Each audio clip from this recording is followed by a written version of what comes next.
A 7-year-old boy, covered in fresh bruises, slides 7 crumpled dollars across the table to a biker president.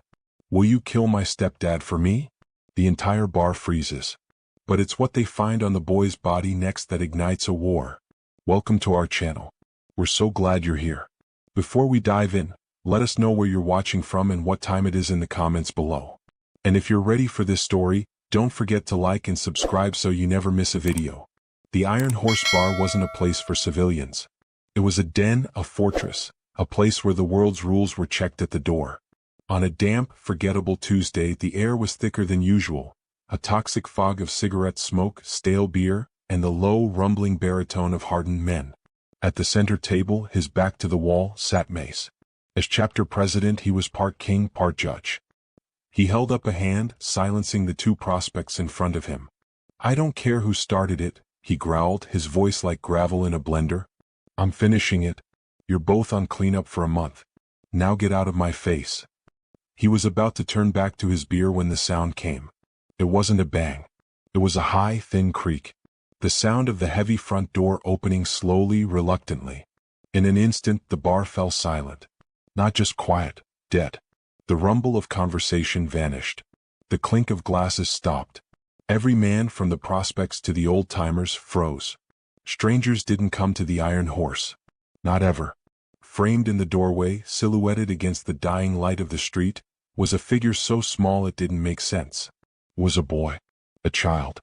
He stepped inside, and the door thudded shut behind him, sealing him in with the monsters.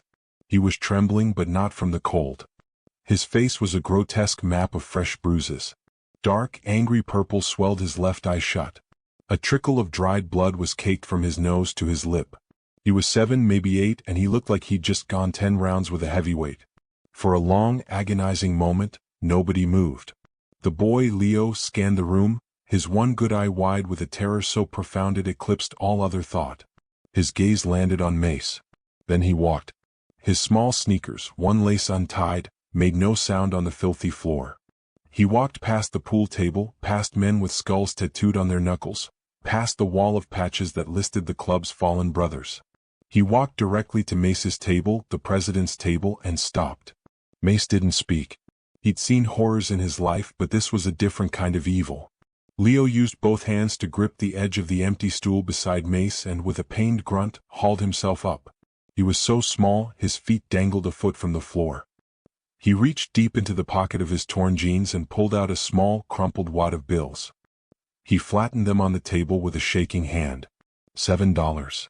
All ones, damp with sweat or tears. He pushed them across the table toward the biker president. He finally looked Mace in the eye, and in a voice so quiet it was almost swallowed by the smoke, he asked the question that would change all their lives. "Will you kill my stepdad for me?" The silence that followed was a physical weight. It was heavier than the smoke, deeper than the rumble of the idling bikes outside. The men in the bar, men who had faced down prison riots and rival clubs, were held captive by the voice of a child. Mace stared at the 7 crumpled dollars.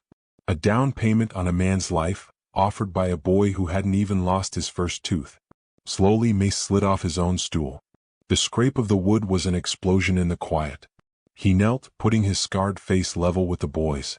The sheer size of him, all leather and muscle and road grime, should have terrified the boy. But Leo didn't flinch. He was past fear. "Why, son?"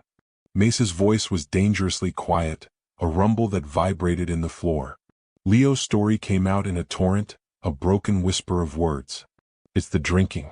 He's okay when he's not, but he's always drinking now." He talked about his mom, about locked doors and loud noises, about things being thrown. About how he got good at being quiet, at hiding in the closet. The bikers listened, their faces turning to granite. These were not the abstract horrors of the news. This was a small boy describing his life as a war zone. But tonight was different. Leo's one good eye squeezed shut as if trying to block out a memory. He threw her against the wall. He kept shouting, and she didn't get up. A single tear cut a clean path through the dirt on his cheek. He said he was gonna finish it.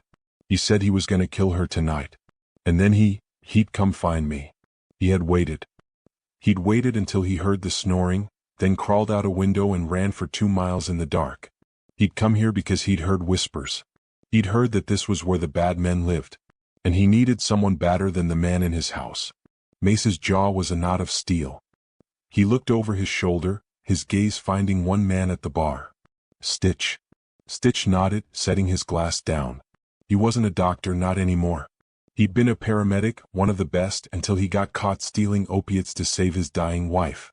The club had taken him in. He motioned to the back room. "Come on, kid. Let's get you checked out." Leo looked at Mace for permission. Mace nodded. "Go with him. He'll fix you up." As Leo disappeared into the back, the bar remained quiet, but it was a new kind of silence. It was the calm of a lit fuse. Every man was watching that door. They waited for 1 minute. 2, 5. The only sound was the hum of the beer fridge. Finally the door opened. Stitch stood there alone. His face, usually a mask of cynical humor, was bone white. He looked like he'd just seen a ghost. He walked to the center of the room, his hands shaking with a rage so cold it was palpable. "He has 2, maybe 3 broken ribs," Stitch announced, his voice raw. "One is an old break. Healed wrong." A glass shattered in someone's hand. "His spleen?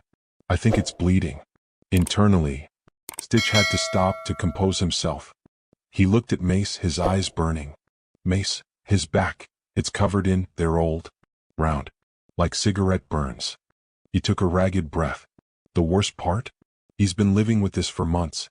He's been walking around, going to school with broken bones and internal bleeding. For months." The room didn't just explode.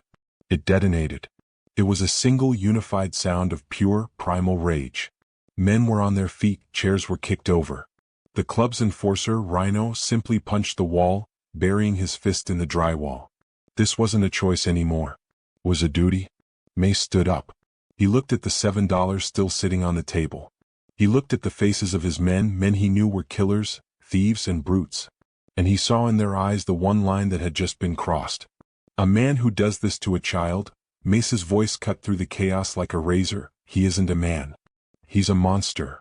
If you agree that every child deserves to be safe in their own home, hit that subscribe button. Only a coward would do nothing. There was no vote. There was no plan. There was only the chemical reaction of violence meeting purpose. The rage from Stitch's announcement became a deadly, focused energy. It was the sound of heavy-duty zippers, of leather sliding on leather, of metal kissing metal. Blade grabbed a tire iron, testing its weight in his hand. Rhino pulled on a pair of thick leather gloves, the kind designed for handling barbed wire. Men were checking bike chains, pocketing knives. Mace grabbed the keys to his Harley and scooped Leo up in one arm. The boy weighed nothing. "Stitch, you ride with me," Mace barked. "Keep him stable." They were a wave of black leather and fury, bursting through the bar doors into the parking lot, when the sound cut through the night. It wasn't a rumble of thunder. It was a high, thin wail. Then another. Sirens. At least 2 patrol cars and an ambulance heading south. Heading directly toward Maple Road. A cold dread washed over Mace, momentarily eclipsing the hot rage. He was too late. Before he could even roar in frustration, his phone vibrated, a sharp buzz against his ribs. A blocked number. He knew who it was. His contact at the sheriff's office. He barked into the phone. "What?" The voice on the other end was tinny, rushed. "Mace, whatever you're doing, don't. Stay away from Maple Road. The whole area is lit. We got a 10 to 54. A shooting. At the blue trailer at the end of the road." Mace looked down at Leo. The boy, who had been watching him with a strange, terrified hope, went ash white. All the color drained from his bruised face. He didn't scream. He didn't cry. He just collapsed in on himself, a puppet with his strings cut. A single choked sound came from his lips. "My mom." That was it. All rules, all caution were gone. Everyone rides. Now. Mace roared. 15 motorcycles roared to life, a deafening explosion of internal combustion that shook the windows of the neighboring buildings. This wasn't a ride. It was an invasion. Mace, with Leo tucked against his chest and Stitch on his back, led the charge. They tore out of the parking lot as a single entity, a pack of mechanical wolves. They didn't stop for lights. They didn't yield. They took both lanes, a thundering column of steel and vengeance that blew through the quiet streets, scattering cars and drawing panicked faces to windows.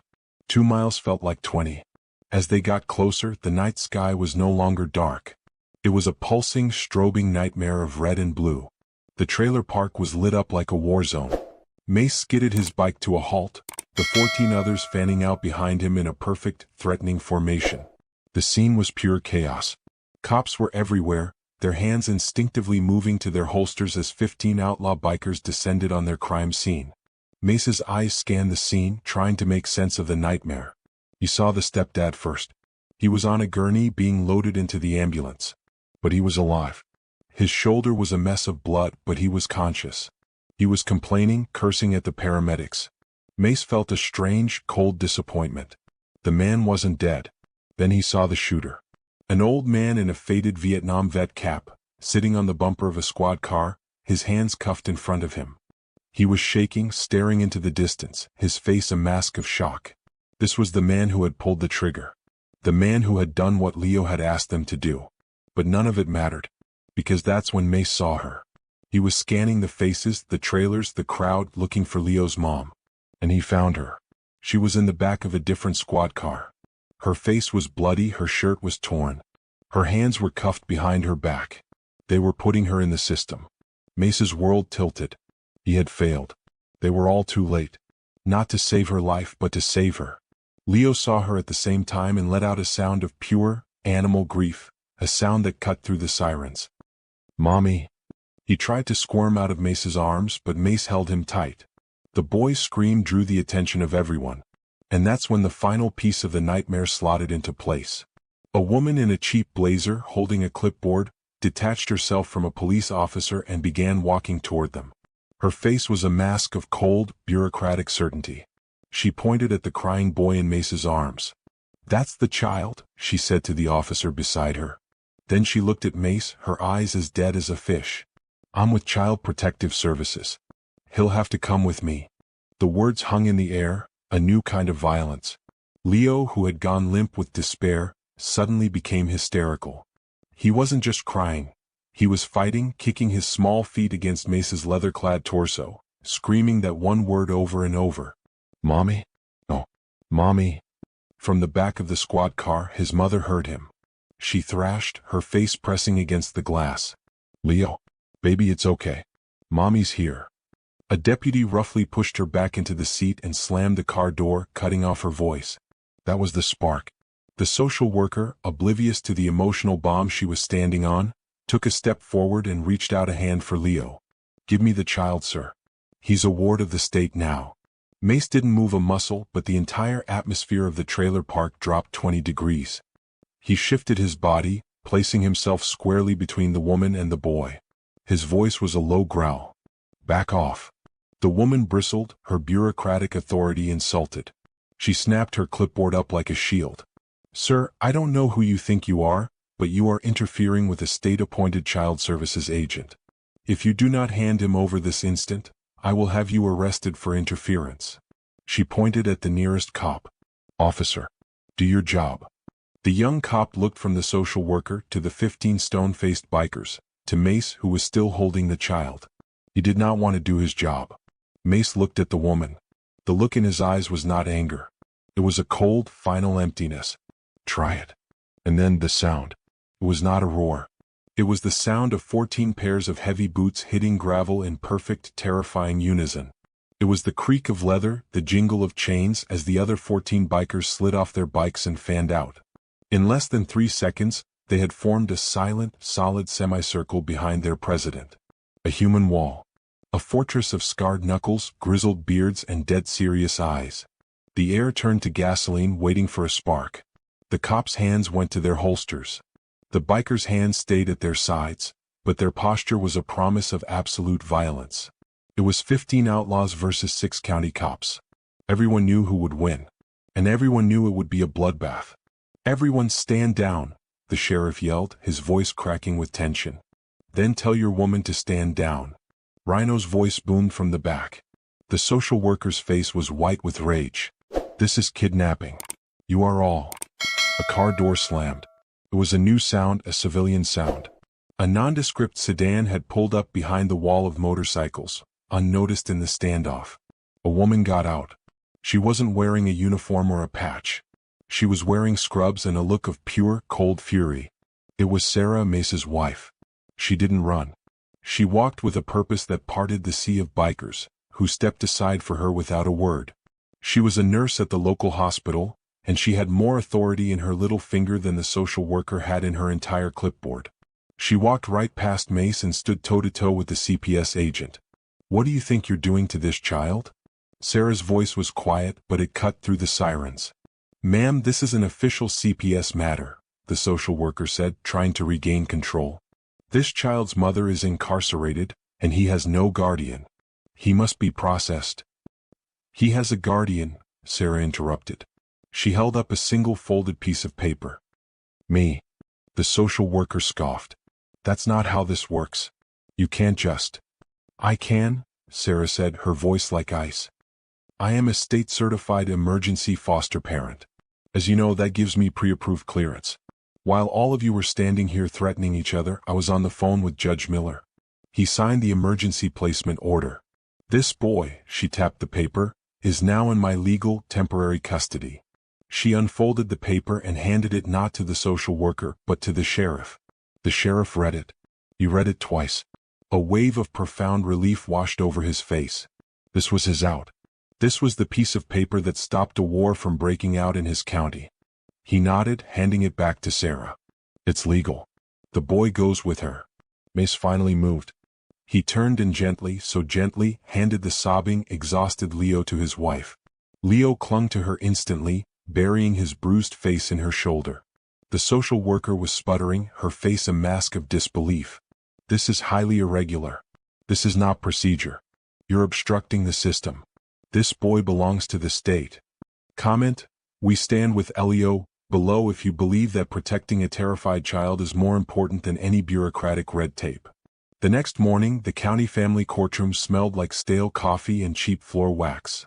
It was a sterile, beige box, all fluorescent lights and fake wood paneling, designed to process human misery with bureaucratic efficiency. It was the absolute last place on earth a biker belonged, which is why the first 2 rows were packed with them. They had cleaned up at Sarah's cold, hard insistence. They wore button-down shirts under their leather vests, their faces scrubbed clean, their beards combed. But they couldn't hide what they were. They were too big for the benches, their knees jammed against the wood in front of them. They were a silent, coiled mass of muscle and menace, an ocean of black leather in a room of cheap suits. Every time a bailiff moved, 15 heads turned at once. At the front sat Mace with Sarah beside him. Between them sat Leo, his small feet not even close to touching the floor. He was wearing new clothes, his face was clean and Stitch had patched up his cuts. But he was trembling, his eyes glued to the heavy wooden door the prisoners would come through. "It's going to be okay, Leo," Sarah whispered, squeezing his hand.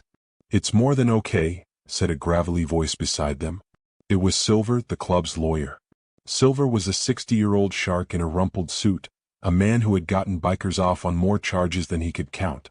"It's a slam dunk."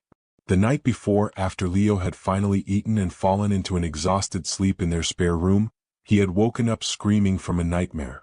When Sarah had calmed him, he had whispered something to her. He'd crawled out of bed, dug into the bottom of his filthy backpack and pulled out an old, cracked smartphone. "He doesn't know I kept it," Leo had whispered. "My real dad gave it to me. He said to record bad things." When Mace had looked at the gallery, his blood had turned to ice. It was all there. 17 separate videos. The shaky, terrified footage of a child hiding in a closet. The sound of his mother screaming. The stepdad's slurred, venomous voice. The crash of glass. The sound of a fist hitting flesh. Dates, times, undeniable proof. Mace had called Silver at 3 a.m. "We've got him," Mace had said, his voice thick. "We've got him dead to rights." Now, in the courtroom, Silver was radiating smug confidence. "The DA has already seen the file," he whispered to Mace. "They're going to drop all charges against the mom. The vet too. And they're going to throw the book at this scumbag. No bail. He's not seeing daylight again for a decade. All rise." The judge entered, a tired-looking man who looked like he'd seen it all. The proceedings began. First, Leo's mom was brought in, wearing an orange jumpsuit, her face bruised and swollen. She looked small and broken. She saw Leo and her hands, cuffed at her waist, clenched. A sob escaped her. Leo tried to lurch forward, but Mace's hand landed gently on his shoulder. "Not yet, kid," Mace murmured. "Soon." Then the stepdad was brought in. He shuffled, his arm in a sling from the gunshot, his face a mask of pathetic self-pity. He looked at the bikers and seemed to shrink. "First," the judge said, "bail hearing for the mother." "Your Honor," Silver stood, his voice filling the room. "We move for an immediate dismissal of all charges. My client is the victim here, not the perpetrator. The state's case is a farce." "Objection," the prosecutor said, standing. "She was found with a weapon, her husband was stabbed." "A wound," Silver shot back, "that the paramedics classified as superficial. A defensive wound, inflicted while her husband was in the process of beating her to death with a baseball bat. And we can prove it." This was the moment. "Your Honor, we have new evidence. Evidence that removes all doubt." Silver nodded to the bailiff, who handed the small, cracked phone to the judge. "On this phone you will find 17 video files, recorded by the 7-year-old child in this courtroom, documenting a 6-month campaign of terror and aggravated assault at the hands of his stepfather." A ripple went through the courtroom. The stepdad's head snapped up, his face suddenly pale with panic. He knew exactly what was on that phone. Leo's mom was staring, her eyes wide with a hope she hadn't allowed herself to feel. The judge looked at the phone, then at the prosecutor, his eyebrows raised. The prosecutor, who had also seen the files, looked down. "The state does not object to the authenticity of the videos." "Then it's settled," Silver said, a triumphant smile on his face. "We ask again, dismiss the charges and let's move on to the real criminal." "One moment, Mr. Silver." The voice was not the judge's. It was thin, reedy, and came from the public defender's table. A young man in a cheap, shiny suit, barely older than a prospect, stood up. He was the stepdad's court-appointed lawyer. "Your Honor," the PD said, adjusting his glasses. "While this is all deeply unfortunate, and my client maintains his innocence, this evidence is, I'm afraid, completely and totally inadmissible." Silver laughed. A short, sharp, dangerous sound. "Inadmissible? On what grounds, counselor?" "It's direct video proof of multiple felonies." The young lawyer looked at his notes, a smug, oily grin on his face. "On the grounds of illegal recording, Your Honor. This state is a two-party consent state. The individual being recorded, my client, was in his own home and was not aware, nor did he consent to being filmed." The room went dead silent. Mace turned to look at Silver, whose smile was gone. "Your Honor, that's absurd." Silver snapped. "This is a child documenting a crime in progress." "A child," the PD said smoothly, "who, by his own admission in the police report, was hiding in a closet. This is a textbook violation of privacy statutes. The recordings were obtained illegally. The phone and all its contents are fruit of the poisonous tree. It cannot be entered into evidence. Period." The bikers in the back were starting to rumble. A low growl was building. Mace was staring at the public defender, his face a mask of stone. He could feel Sarah's hand gripping his arm, her nails digging into his leather. Silver was sputtering, "Judge, this is a mockery of justice." The judge held up a hand. He looked tired. He looked disgusted. He looked at the public defender with open contempt. Then he looked at Leo, his face softening for just a second. Finally he sighed, a deep, rattling sound of defeat. "Mr. Silver," the judge said, his voice heavy, "as much as it pains me, as much as I find the defense's argument to be repulsive, he is, by the letter of the law, correct." The sound that came from Sarah was a choked gasp. "The evidence," the judge said, "was obtained illegally. It cannot be admitted. I have no choice but to strike it." Mace felt the blood drain from his face. "Without this evidence," the judge continued, his voice now a monotone, "I am left with a he said, she said domestic dispute where both parties were armed. The charges against the mother stand. Bail is denied. She will be held pending trial." Leo's mom just crumpled, her head falling forward as she sobbed. "As for the stepdad," the judge said, looking at the man in the sling, "his wound is non-life-threatening. He has roots in the community. Bail is set at $5,000. He'll be released on his own recognizance by this afternoon. Next case." The gavel cracked. It was like a gunshot. It was over. The room was spinning. Mace was frozen, his mind unable to process what just happened. He heard Leo's high, thin wail. No. No, you can't. He'll come back. Bailiffs were moving, taking Leo's mom out one door, the stepdad out another. The bikers in the back were on their feet, roaring, but the bailiffs were already shoving them out into the hall. Mace and Sarah were alone in the courtroom, Leo sobbing into her chest. The system, the law, it hadn't just failed them. It had actively protected the monster. It had looked at 17 videos of pure evil, and called them inadmissible. A few minutes later they were in the hall, a defeated, broken little group. The bikers were there, surrounding them, a wall of helpless rage. And then the elevator doors at the end of the hall opened. The stepdad walked out. He was free. He had his release papers in his good hand. He saw them. He saw Mace. He saw the bikers. He saw Sarah. And then he saw Leo hiding behind Sarah's legs. He stopped. He looked right at the 7-year-old boy who had tried to bring him down. A slow, evil, triumphant smile spread across his face. He knew he had won. He knew the phone was useless. He knew the law was on his side. He put his good hand up to his eye and he winked. The system just protected the guilty and punished the innocent. If this makes your blood boil, like this video to show you stand for real justice, not twisted legal loopholes that protect monsters. The drive back from the courthouse was a drive through hell. The silence in Mace's truck was a heavy, suffocating blanket. It was broken only by the sound of Sarah crying, a raw, defeated sound that Mace had never heard before. Leo wasn't crying. He was worse.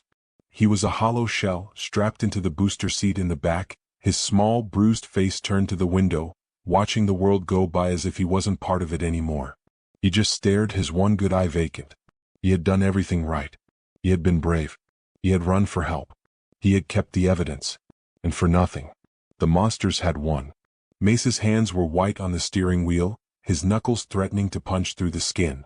The rage in his chest was so vast, so hot, it had no outlet. It was a poison. He had looked into the face of that sniveling public defender and seen the glee in his eyes, the pride of a man who had won a game, not a man who had just sent a woman to jail and put a child in mortal danger. He had looked at the judge, a man who had washed his hands of justice, citing a rule. They arrived at Mace's house. It was a simple 2-story suburban home on a quiet, tree-lined street. It was the last place anyone would look for the president of an outlaw motorcycle club. It was his sanctuary, the one place the club and the world were not allowed. And as he pulled into the driveway, it felt like a trap. It felt soft, vulnerable. Sarah took Leo inside, her arm around his shoulder. He walked like a little old man, his spirit completely broken. He was still clutching the small, cracked smartphone. The phone that was now useless. "Go to your room, sweetie," Sarah whispered, her voice thick. We'll figure this out." Leo just nodded and shuffled up the stairs, his feet dragging. Mace and Sarah were left in the kitchen, the afternoon sun streaming in, mocking them with its normalcy. "What do we do, Mace?" Sarah's voice was a ragged whisper. "What in God's name do we do?" "I don't know," Mace said, and the words tasted like ash. He, the man with all the answers, the man who solved problems with his fists or his will, had no answer. "This is..." Sarah's voice cracked and a new, harder edge came into it. "This is your world, Mace. You brought this to our door. You and your men playing vigilante at the trailer park. This is not my world." Mace's fist came down on the counter, the sound making the coffee cups jump. "This is the system's failure.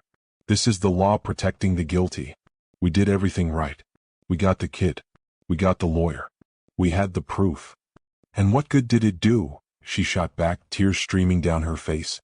"His mom is in a cell and that thing, is free. He's free, Mace. And he knows. He knows Leo has that phone. He knows Leo is the one who did this." The truth of her words hit Mace like a physical blow. The wink. That damned arrogant wink. It wasn't just, "I won." It was, "I'm coming." He was about to answer when his phone, sitting on the counter, began to vibrate. A sharp, insistent buzz. Blocked number. It was his contact. He snatched it up. "What?" The voice on the other end was no longer the calm, informative source he was used to. It was high, strained. Panicked. "Mace, you gotta get out. You gotta get out right now." "What are you talking about?" "He's out. I know, I was there." "You don't understand," the contact hissed. "He didn't just post bail. He was met. His 3 brothers were waiting for him. The East Side crew. You know who I'm talking about." Mace's blood turned to ice. He knew. Everyone knew. They weren't just muscle. They were tweakers. Unpredictable, violent, paranoid meth heads who operated on a level of brutality that even Mace respected. They're not just angry, Mace. The voice was desperate. They're not just coming for revenge. The word I got from a CI in their crew, they're coming to clean up. That's the word they used. Clean up. Mace looked up the stairs toward Leo's room. A cold, profound dread, colder than any fear he'd ever felt for himself, washed over him.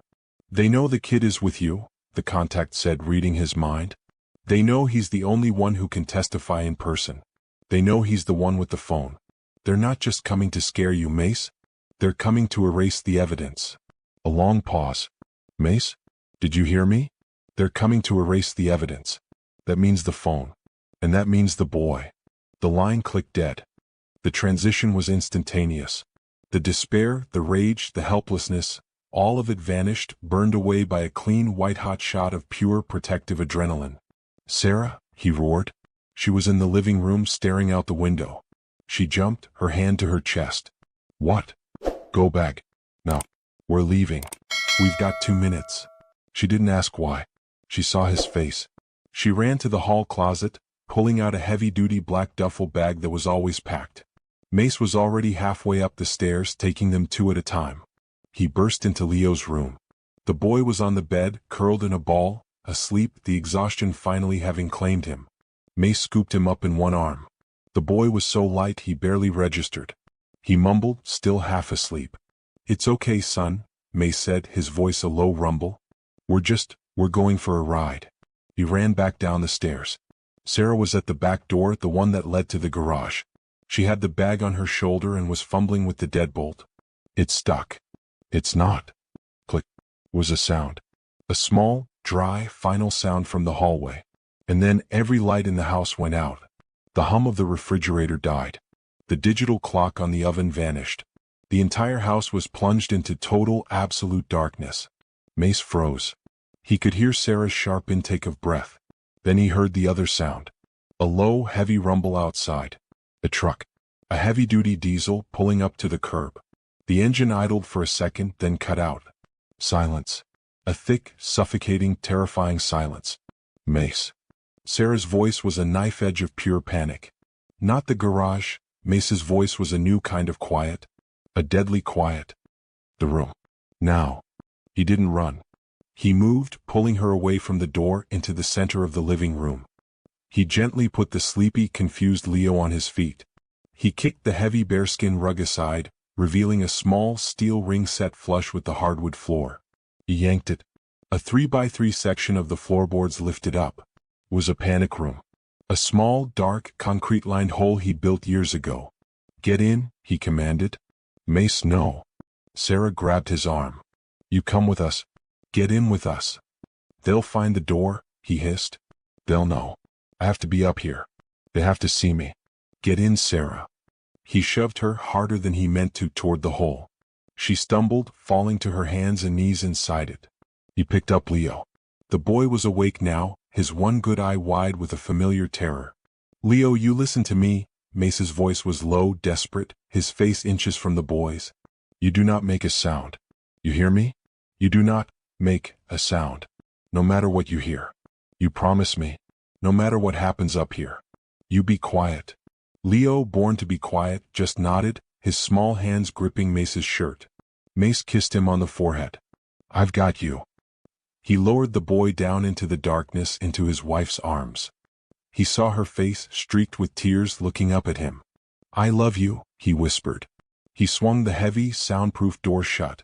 It sealed with a heavy, final thud. He threw the rug back over it, kicking it flat. He stood up. Alone. In the pitch-black living room. His heart was a hammer in his chest. He could hear them on the porch. The scrape of boots. Muffled, tweaker-fast voices. He pulled the heavy, custom 1911 from the small of his back, the slide racking with a sound that seemed to shake the room. Crack boom. The front door didn't just open. It exploded. It was kicked clean off its hinges, splintering from the frame and slamming into the hallway wall. 4 silhouettes filled the doorway. They were huge, backlit by the weak moonlight, obscuring all hope. They were armed. Bats. Pipes. One held a long, glinting machete. A reedy, familiar voice, slurring with a cocktail of booze and adrenaline, echoed from the darkness. The stepdad's voice. Come out, little boy. You got something that belongs to me. This is the ultimate nightmare. Will Mace survive? Will they find Leo? If you're on the edge of your seat, smash that subscribe button so you don't miss a second of what happens next. The stepdad took a confident step into the dark living room, his three brothers fanning out behind him. They were high-wired, their movements jerky and unpredictable. They were drunk on their own power, on the victory in the courtroom. They thought they were the hunters. We know you're in here, biker boss, one of the brothers, a skinny man with a machete, giggled. And we know you got the kid. Just make it easy. Give him up. Give us the phone. We'll even let you live. The stepdad laughed, a wet, ugly sound. No, we won't. He flicked on a heavy-duty flashlight, its beam cutting through the darkness. It landed on a single figure standing by the fireplace, absolutely still. The stepdad's triumphant grin froze, then slowly curdled into confusion. The man in the beam of light was not Mace. He was taller, leaner, and had a face that was a roadmap of scar tissue. He wore the club's sergeant-at-arms patch. He didn't have a gun. He was just waiting. It was Blade, and he was smiling. You're in the wrong house, boys. Blade's voice was calm, almost friendly. Where is he? The stepdad snarled, his confidence wavering. Where's the kid? Kid's safe, Blade said. He's with his new family. You came to the wrong party. The stepdad's confusion turned to a hot, sudden rage. He tricked me? Kill him. The brother with the machete screamed and charged, raising the blade over his head.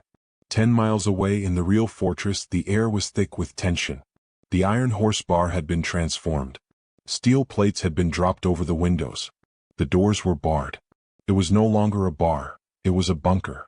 In the back office, Mace sat in front of a bank of small, grainy black and white monitors. Beside him, Sarah held a sleeping Leo, her hand over his ears. Leo was safe, wrapped in a club blanket. The go bag had been a prop. The phone call from his contact had been a prearranged signal. The panic room, the 1911. All theater, all part of a trap.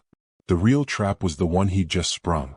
He's in, Mace said, his voice a low rumble. He was watching a monitor that showed the front of his own house. Sarah couldn't watch the screens. Mace, this is insane. What if? It's not insane, Mace said, his eyes never leaving the monitors. It's justice. The system failed. So we are handling it. My house is just wood and nails. This is about what's right.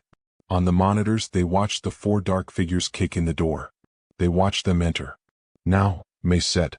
Back at the house, the stepdad and his brothers fanned out, their arrogance returning. They were 4-1. I'll check the kitchen, one brother, the largest, yelled, holding a baseball bat. Find the kid, the stepdad commanded. He's gotta be in the basement. He and the skinny one with the machete headed for the basement door. The fourth, armed with a crowbar, started smashing furniture in the living room, screaming for Leo to come out. The big brother kicked open the kitchen door. The room was pitch black. Kid, I got candy for ya, he sang, stepping inside. The door swung shut behind him with a heavy, oiled click. Before he could even turn, a hand the size of a cinder block clamped over his mouth from behind, stifling his scream. Another arm wrapped around his chest, lifting him clean off his feet. He felt a sharp, sickening crack as his ribs broke, and then his world went black. Stitch, standing in the pantry, just watched, his face grim. In the living room, the brother with the crowbar raised it to smash the TV, and froze. He was staring at Blade, who hadn't moved. You're not supposed to be here, the tweaker said, confused. Neither are you, Blade replied. He took one step forward. That was all it took. In the hallway, the stepdad pointed his flashlight at the basement door. He's down there. I can smell the little rat. He nodded to his brother. Go get him. I'll watch the hall. The skinny brother giggled, high and frantic. My pleasure. He kicked the basement door open and charged down the first few steps into the darkness, his machete held high. He was met by a sound. A low, guttural roar like a bear waking up. From the bottom of the stairs, Rhino, the club's enforcer, emerged from the shadows. He didn't have a weapon. He was the weapon. He caught the man's wrist mid-swing, the sound of bones snapping echoing up the stairs. The machete clattered. The man shrieked. Rhino just pulled him into the darkness, and the screaming stopped abruptly. The stepdad's blood ran cold. He heard the snap. He heard the gurgle. "Jesse," he whispered. He started to back up, his flashlight beam wavering wildly. He spun around, shining it back toward the living room. The brother with the crowbar was on the floor, unmoving. Blade was standing over him, dusting off his hands. From the kitchen, Stitch emerged, cracking his knuckles. From the basement stairs, Rhino appeared, wiping something dark from his face. The stepdad was frozen, his pathetic bravado evaporating, replaced by a raw, animal terror. And then the final sound. Slam.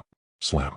The front and back doors of the house slammed shut at the same time, the heavy thud of deadbolts echoing through the home. The stepdad spun back to the splintered open front door. It was blocked.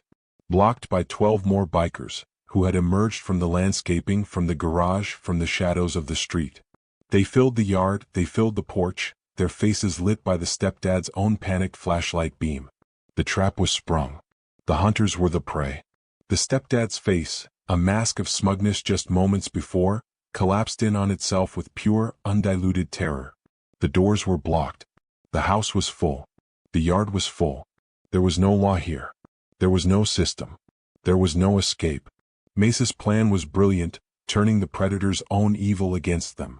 If you believe in outsmarting bullies, comment, checkmate, below. For a second there was no sound but the stepdad's high, thin wheezing. His flashlight beam jittered over the faces in the yard, each one a mask of cold, patient fury. He was trapped. The full, crushing weight of his miscalculation landed on him. This wasn't a house. It was a box. He did what all cornered rats do. He shrieked. Kill them. Kill them all. It was a suicidal, meth-fueled order.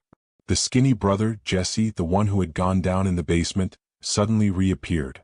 He wasn't dead. He was enraged.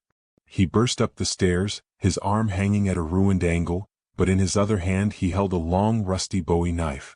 He saw Rhino, the man who had broken him, standing in the basement doorway, and he lunged, screaming. Rhino, expecting a broken man, wasn't ready for the frenzied attack. He raised his arms, but his broken hand was useless. The knife was aimed at his throat. Rhino. Stitch, the paramedic, the non-fighter, did the one thing he could. He threw his entire body at Rhino, knocking both of them back into the hallway. The lunge missed Rhino's throat but plunged deep into something else.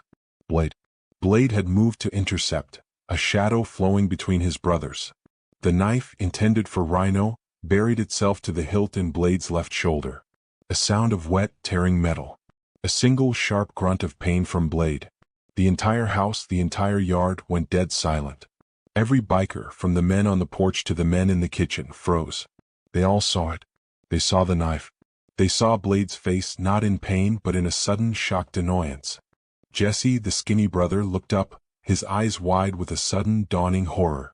He had just wounded the sergeant-at-arms. He tried to pull the knife out. It was stuck in the bone. Blade looked down at the knife in his shoulder.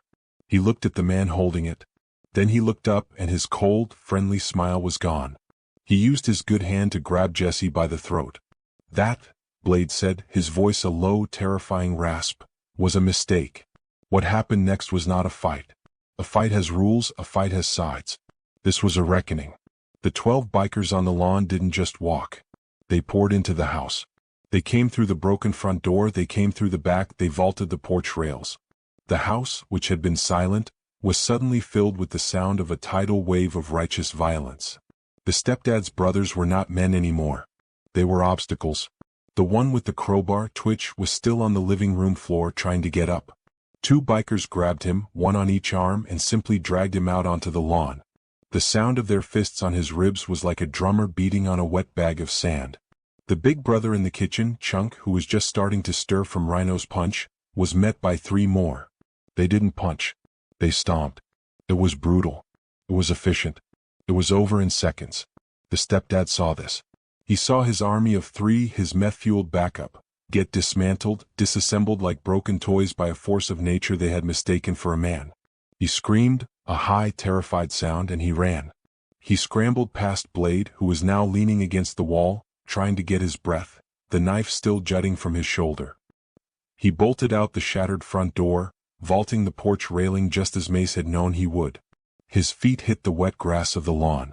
He was free. He could see his truck 50 feet away. Freedom. Escape.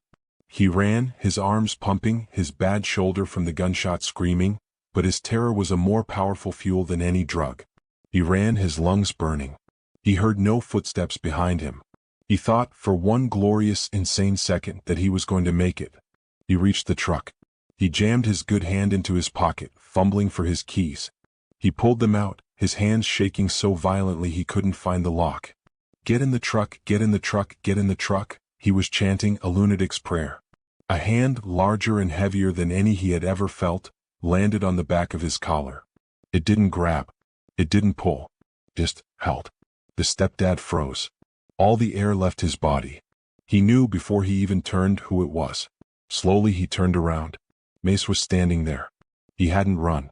He hadn't chased. He had just been waiting for him by the truck. He hadn't thrown a punch, he hadn't broken a sweat. His face was calm. It was the calm of a man about to do a job he had been putting off for far too long. Get out of my way, the stepdad shrieked, his voice cracking. It's over. I'm leaving. You hear me? It's done. He raised the only weapon he had left, a heavy 2-foot steel pipe he'd had tucked in his belt. He raised it high over his head, screaming, and brought it down with all his remaining strength, aiming to split Mace's skull in two. Mace didn't flinch. He didn't duck. He just raised his left forearm. The clang of solid steel on solid bone echoed through the quiet suburban street. It was a sickening, definitive sound. The stepdad stared, his eyes wide with disbelief. The pipe had bounced off Mace's arm as if it were an anvil. Mace's arm was almost certainly broken. He didn't even look at it. He just looked at the stepdad. My turn, Mace said, his voice a whisper. This was not the brawl from the house. This was not a rage-fueled beating. This was a systematic dismantling. This was a lesson. First, the weapon. Mace's right hand shot out and grabbed the stepdad's wrist, the one holding the pipe. He didn't squeeze. He just twisted. The sound was not a crack. It was a wet, grinding pop. The stepdad's scream was high and bird-like as his wrist and forearm bones shattered. The steel pipe clattered to the pavement. Second, the other arm. The stepdad, in a blind panic, tried to swing at Mace with his one good arm, the one that had been shot but had since healed enough. Mace moved inside the wild, telegraphed punch. He caught the arm at the elbow, cupped it, and pushed. Against the joint. Another, louder snap. The elbow inverted. The stepdad's screams dissolved into a high-pitched, gargling sob. He was weaponless. He was useless. He tried to stumble backward to just get away. Third, the leg. Mace took one calm step forward. He didn't kick high. He didn't kick hard. He delivered a low, precise, powerful stomp just to the side of the stepdad's left kneecap. The leg didn't just buckle. It exploded. The joint detonated, and the man's leg bent sideways at an angle that was not humanly possible. He collapsed onto the asphalt, a broken, whimpering heap of shattered limbs. He was a spider with its legs pulled off. He was exactly what he had made Leo feel like for years, helpless, broken, and terrified. The fight was over. The threat was over. Mace stood over him, breathing hard, his broken left arm hanging useless at his side. He looked down at the sobbing, ruined man. He crouched, lowering himself just as he had done for Leo at the bar, so he was face to face with the man who had started it all. The stepdad flinched, trying to crawl away with his one good leg. Please, no more, please. Mace leaned in, his voice so quiet it was almost lost in the sounds of the night. You touch my family. Mace stood up. He turned his back on the man. He looked at his house, his beautiful, quiet home. The lawn was a wreck. There were 4 broken, unconscious bodies being zip-tied by his men. His front door was a pile of splinters. Blade was sitting on the porch steps, his face pale but resolute. Stitch was already working on him, his paramedic bag open. He had a pair of trauma shears and was cutting away Blade's leather vest. This is going to hurt, boss, Stitch said.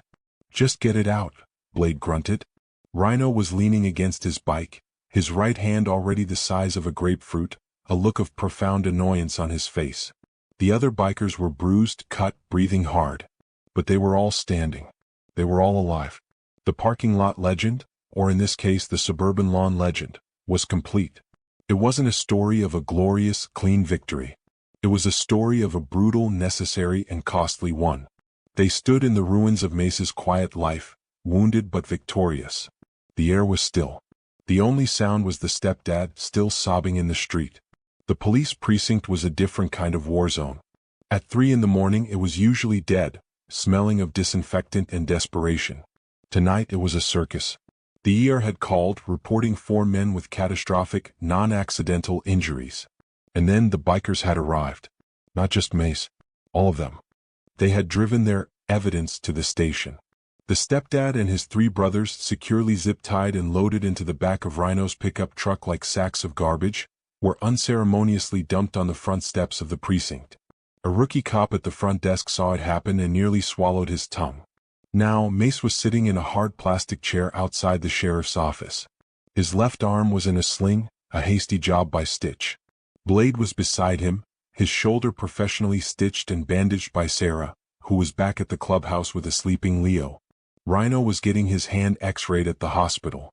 The rest of the club, 12 men, bruised, cut, and still buzzing with adrenaline, were lined up along the hallway filling the benches. They didn't speak. They just waited.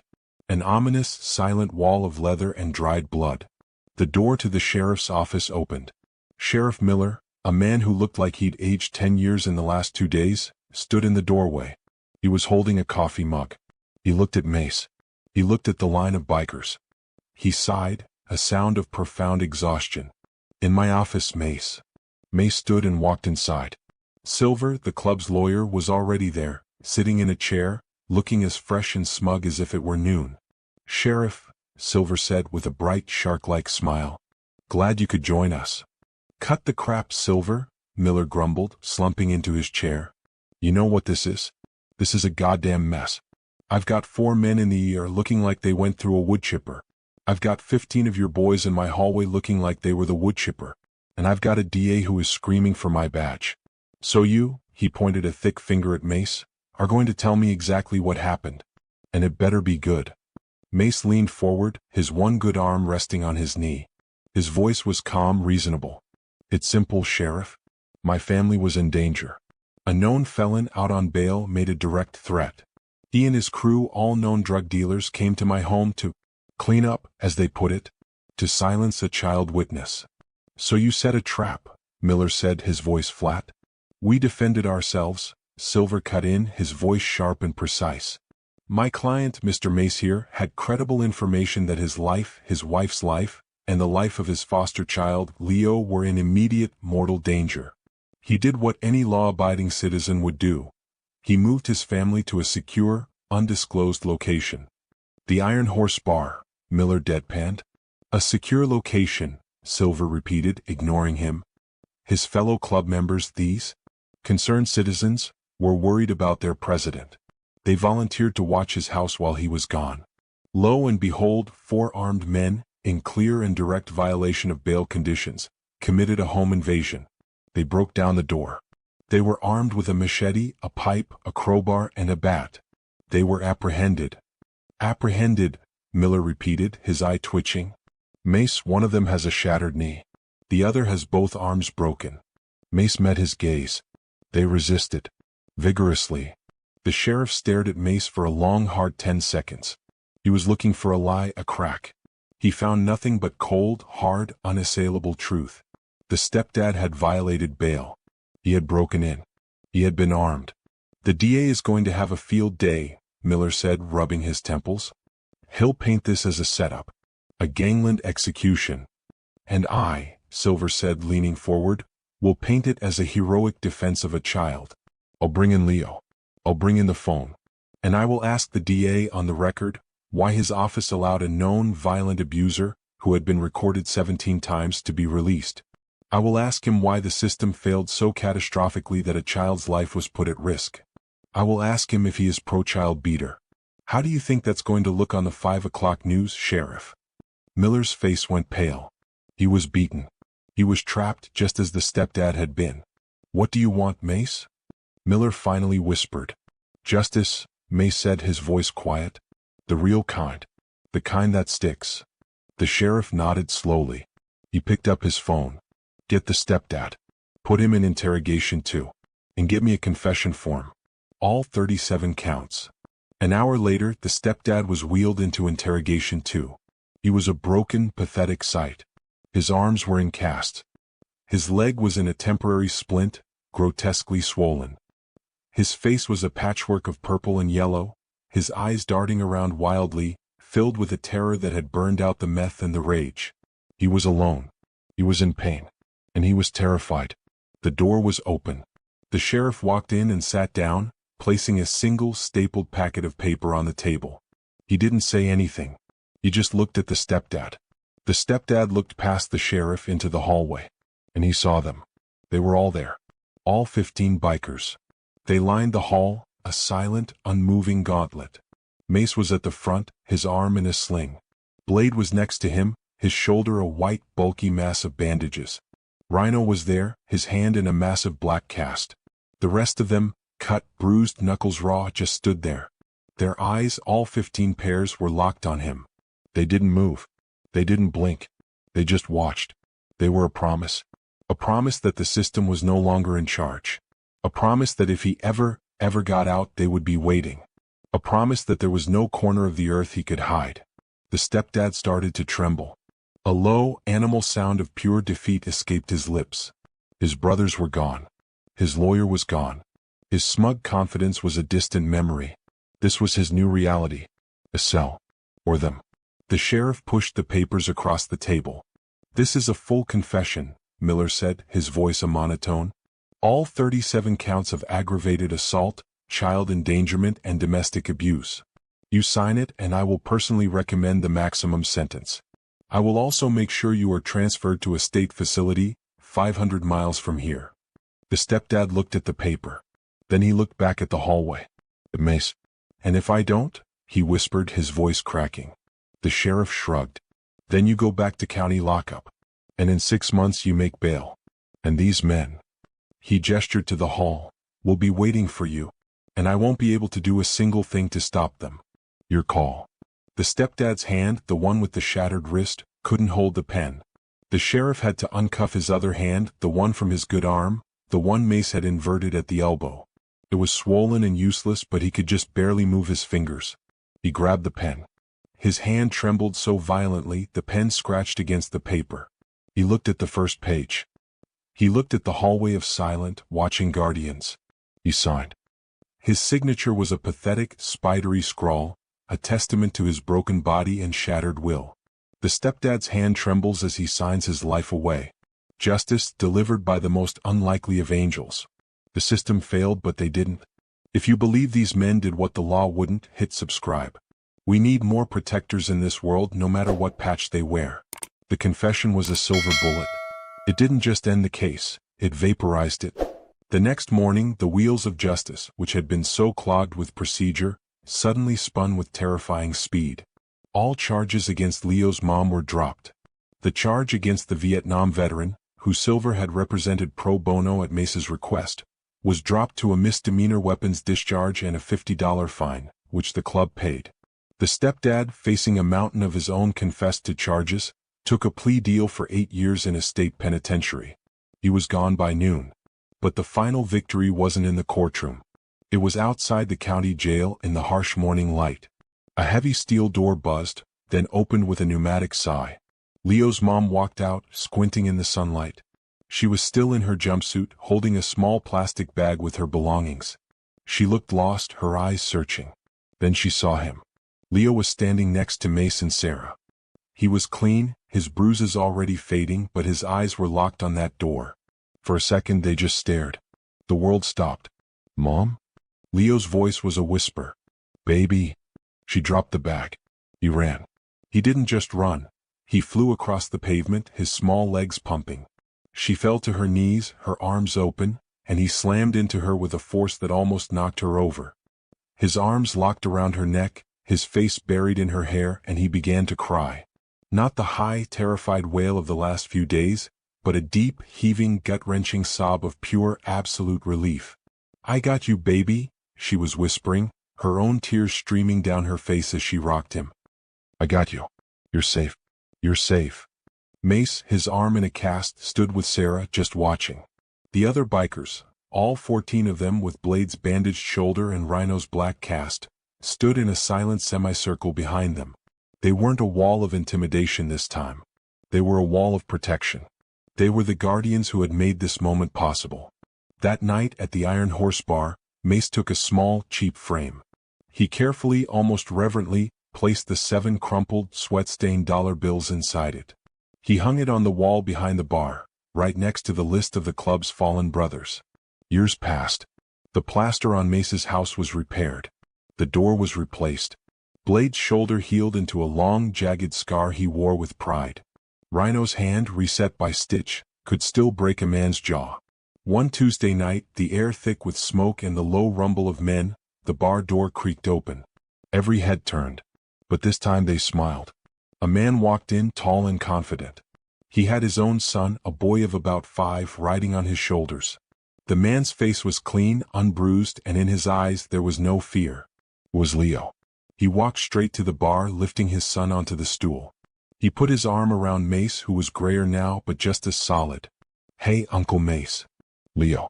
"Good to see you," Mace grunted, clapping him on the back. Leo's son pointed to the small, cheap frame on the wall. "Dad, what's that?" Leo looked at the $7. He looked at Mace.